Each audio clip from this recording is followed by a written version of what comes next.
Hey, what's going on? Andrew came this weekend and took most of the drums. And I figured while the room is empty, I'll show how did we put this thing together. It's not soundproof, but I want to show what we've done and why we did what we did and talk a little bit about the room. So it looks weird in here without the drums. It also looks weird with the curtains pulled back. So when we first moved in, this was the original studio, as we were calling it. And we had the pulse drums here. They're the little black drums. It was just a little 5-piece kit. And we had a small amp at the time for Matt. And that was it. And these walls were white, and it was just a plain room. As the kids got bigger, so did all the equipment. The drums got bigger. The amps got bigger. This room was getting full. So we moved everything into the other room and made that a studio. We ended up having like a 32-channel mixer in there, and it was just out of control. It was fun, but the drums had like the rack and everything. I mean, it was like we had the big amps. It was great. But then the kids didn't want all the big stuff anymore because you don't really use it all the time. You don't use the big stuff in the house all the time. You use that for like live stuff. And then they were also sharing a room, so they wanted separate rooms. So we separated all the rooms, and then the drums got put in a corner, and most of the equipment got sold, and then we ended up getting rid of the drums, and then we had nothing. And this became Matt's room. And then Matt wanted the walls 2 different colors of blue. So we have the dark blue on these 2 walls and this light blue on these 2 walls. But then he moved out. So then what we did was we got another drum set, and we don't call this a studio anymore. We just call this a drum room because all that's in here are drums. And we moved the drums in here, and one of my pet peeves about being a drummer is we're always stuck in a corner or in the farthest point or against a wall, and you always have to like creep around and then get into your seat, and I hate that. This is my house. This is our room. So I wanted the drums in the middle so I could just walk around them and sit down without having to be, scooting around poles and stands and in a corner. So that's why they're mostly in the middle. They're a little bit this way because we need a little room over there for the cameras. So I just wanted a room to play drums in. Well, Andrew wanted to do more video work, and he also did some live stuff, and he's crazy the way he hooks it all up, which is actually really cool. He originally wanted to paint the walls black. I said, we're not painting the walls black. So we came up with an idea. How do we get the black curtains up? All the foam things that you see around the room, they're not strategically placed. They're just like on the wall to kind of deaden some, really. It's not like we're mixing in here. We need bass traps in the corners and whatever. We just wanted some deadness. I would like more. I would like to just cover the walls, but the curtains actually help with that.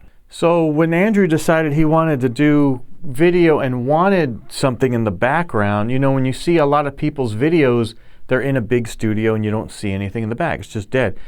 So when we're playing drums, you don't see any of the stuff. You just see the black behind us. And it looks weird without the curtains pulled down. I pulled them up just to show everybody. It looks weird like this. And in some of the older videos before we put them up, it makes the room look smaller without them. You can see right here, this is actually 2 pieces. I'll pull this back so you can see. Pull this one back, and I'll pull this one back. This reveals the door. So those ones aren't connected to each other. A lot of these we pinned together. So that's a closet, and since I'm talking about the closet, I'll just show in there. This is the overflow. There's extra cymbals back in there, some heads. There's a couple drums down in here. This is where we keep our sticks, our stick bags, all the keys and extra little pieces that we might be needing just in this room. Everything in this room is just for this room. This is just the drum room. So this right here, this one is a regular curtain rod.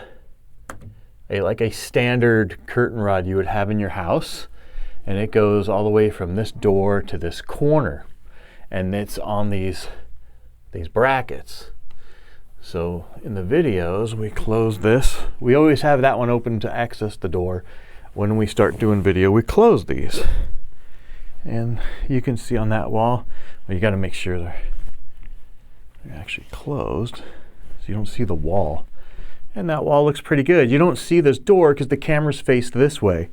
So since the cameras are always facing this way, I'll show what this wall looks like. So we had slat wall in the other room. We originally had the whole 4x8 sheets on 2 or 3 different walls to hang all the guitars and the equipment. So I cut these ones in half. I put one in this room so that all our cords go in here, our headphones, miscellaneous stuff that we're going to be using for the drums only. This is all stuff that just belongs in here. And it's not a lot now. It's very, very streamlined. But I love having the hooks. There's an extra mic thing because look, you know, you could buy this stuff from the store and just hang it up just like in the store.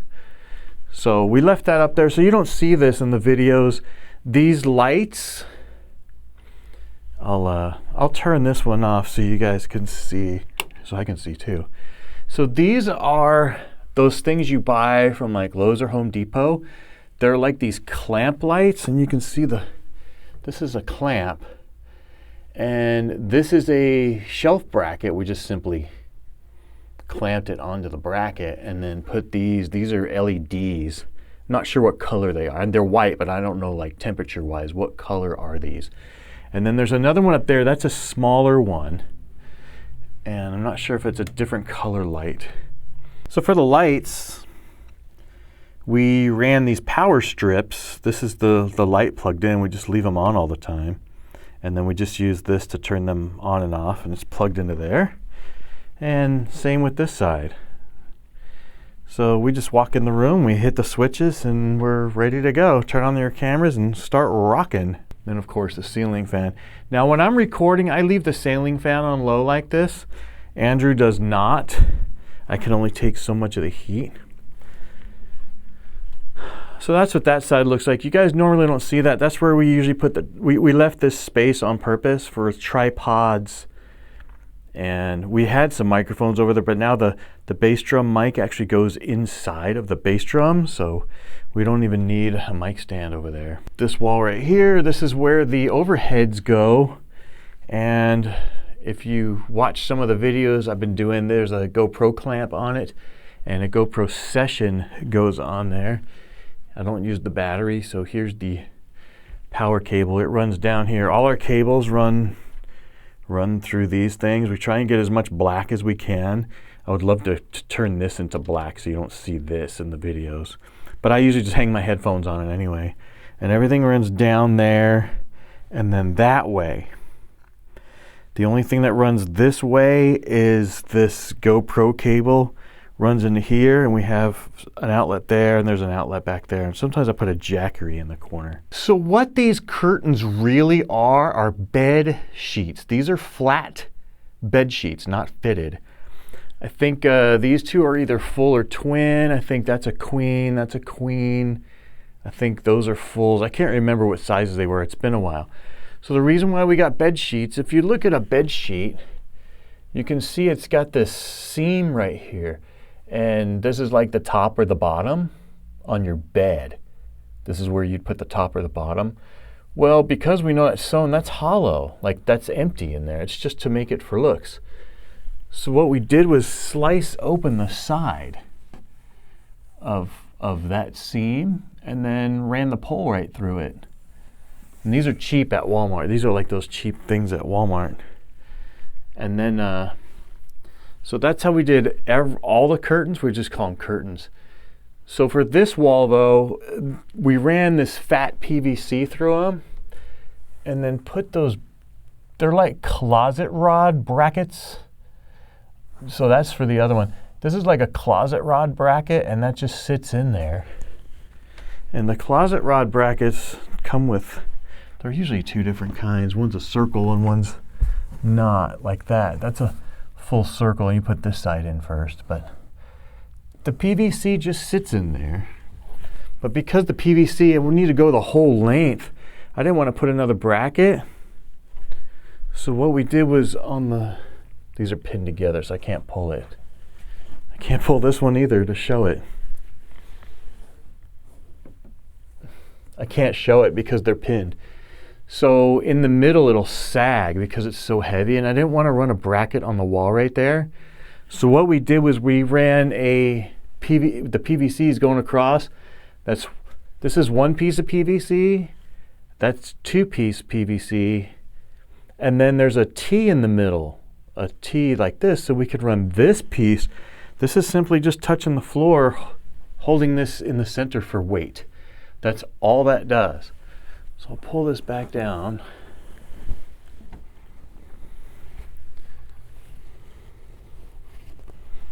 We'll just kind of, it's a little bit messy in here without the drums now. And that's how it looks. This is what you see behind. I'm trying to see like you can see the wall.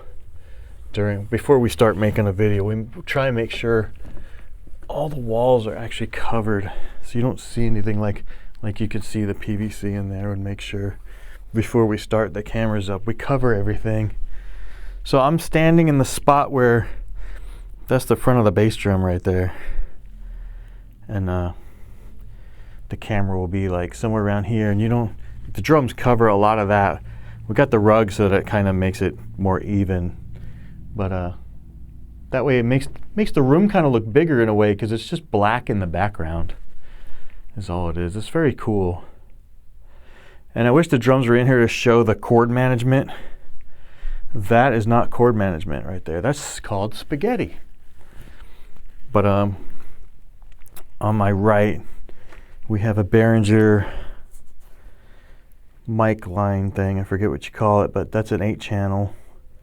And then the laptop, and then I put the tray table next to that so I can put the mouse there and my drinks and whatever. Having the stand here comes in handy too, because the headphone out from there runs underneath the curtains here against the wall and comes up here into here. So when you're playing, this is actually behind you, instead of just having the cable go that way and hanging on your back. It actually keeps this kind of from hanging. It comes in more handy, and your cable won't fall down your shoulder or whatever. It's really nice. The drums are back. It's awesome. So now that they're back and they're put back together, I put blue tape on the floor where all the stands and things go and labeled them, because I want to leave it there in case we move them again. This is where a rack comes in handy. If you have a rack, everything mounts to the rack. You simply put your bass drum on the floor, put your rack up, so all your toms and cymbals are already ready, and then you put your snare up and you're good to go. And maybe your hi-hat, depending on what's mounted. One of the good things about having the drums gone for a couple days was if you play regular drums, like these are called acoustic drums versus electric, you know, and you're playing with wooden sticks. You're playing with a stick of wood. You're smacking plastic. That's no big deal. But then you're smacking metal. You can see here just a little bit where it's chopping up the wood. So as you play, it's like shaving the wood very finely. And especially because we have a black carpet, it doesn't matter what color carpet you have. But the little wood chips, and it's like sawdust, gets all inside the rims of all the drums, down inside the bass drum down there, all over the floor. That's the whole reason why we have this like dust buster thing hanging on the wall. It's to get all those little things, but if you get it to a certain point, that really doesn't do too much. But a lot of people don't know that. You know, you're playing with these, and there's like wood shavings, like sawdust, like everywhere. I wanted to show some chord management because I talked about it. These you don't see because the cameras are facing the other way. These actually run, these are USB extension cords. They run through the wall and into Andrew's room. The reason why is they run around here, and he had an extra computer over here like where mine is, and through the I/O box, and he also had a computer running in that room. So when he was going live, he was doing live Twitch and stuff with the drums, but he was also using all the processing. So that way it wasn't just raw drums. He was using all the microphones, all the processing out of the other computer and coming back into his internet computer. It's a crazy setup, but it's so cool. I would love to learn how to do that and maybe do some stuff in here. But it's hard too, because you can't play like popular music for people. You get in trouble. You know, you got to have the microphones on everything. So we have a top snare mic. There's a bottom snare mic. And then, you know, every tom. And then the overheads are just up there. The overheads are easy because they simply run down the pole, behind the curtain, and into the box. But these right here, what a lot of people do is they just plug stuff in and leave all their cords on the ground. I hate that. Having the microphone inside the bass drum helps because the cord just runs straight into the hole. That eliminates another stand being right here, which is really awesome. So those run down. The snare mics, both of them run in this direction as well. And all of those are tied right here. And that all runs down the bass drum to another tie, which then runs down. This is the bass drum mic. They run across here.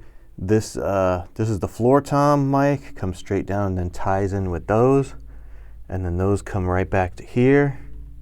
And they're tied to the post. Those are the bass drum and snare drum mics on that post because they have to go into the front. That's 1 and 2 in the front. And this is 3 to 8 in the back. So it gets a little bit spaghetti-ized back here. I shoved some of it underneath there. But for the most part, our cord management's actually pretty good. This is hard to deal with right here because, you know, I take the laptop, I take it in, I take it out, and I keep moving stuff. I also don't want the power strip under the curtain, so I kind of just leave that there. You kind of don't see it. I mean, I could do something with it. I could mount the power strip underneath here or something like that and just have the cord running across. We can always do something. I just leave it there for now. I kind of don't like that. I'm very picky with the cords. I like how this setup is, and it's nice and clean in here when you're looking at, you know, there's plenty of room to walk. You don't have to worry about walking over cords or anything. Plus, by having the drums in the middle, I can simply walk right around and sit right down the chair and don't have to worry about anything. Or don't have to worry about scooting around anything. I love that. And just so you can see, this is the view from the drums. This is what I'm looking at when I'm playing. Except usually there's a camera right here and a camera right here or something. Depends. I put them in different places sometimes. But all you see is light. You're just looking at the lights. Do. Just playing my drums to the lights. Hello, lights. One of the things I wanted to show back here on the Behringer, whether it's a mixer or an I/O box, people usually put tape, whether it's masking tape or painter's tape. Painter's tape won't stick. Painter's tape still leaves a residue, and I don't like that. So we use these. These are little magnets, and what these are for whiteboards in an office, and they're twice as long as these. So this actually comes like this. It actually looks like this, and we write on them, and then we cut them in half, and it just so happens they're the exact same size as a channel. So you can see right here, I don't know if you can see, but there's lines. Those are each a channel. This is the right one right here. Make sure I put them back correctly. That would suck, wouldn't it? Even on a regular mixer, that's the standard channel size, and you can use these instead of tape. And then if you have a channel go dead, or you're moving people around on a stage, and you're like, hey, I need to turn off this channel and use this channel for this person, you simply take the magnet and move it over, so you're not crossing stuff out on the tape or getting new tape and writing stuff back in. You simply have them all ready labeled, and you simply just move them around, and and it doesn't mess anything up. They're not strong enough magnets to mess anything up. I really don't think there's anything in here that magnets would hurt anyway, but they work on mixers as well. This is my little made up little secret right here. It's also my pet peeve. I don't like ruining my equipment. So hope you enjoyed the little tour of our room. And if any of these ideas or anything could help anybody, that was the whole purpose, you know, not just to be like, hey, look at our drum room. It's mostly to show, like, you don't have to spend a lot of money to have a nice place. The drums cost money. The cymbals actually cost more money. But I just thought maybe, you know, some of these cheap ideas would help people. And then people can get an idea of what it's like being in a room like this.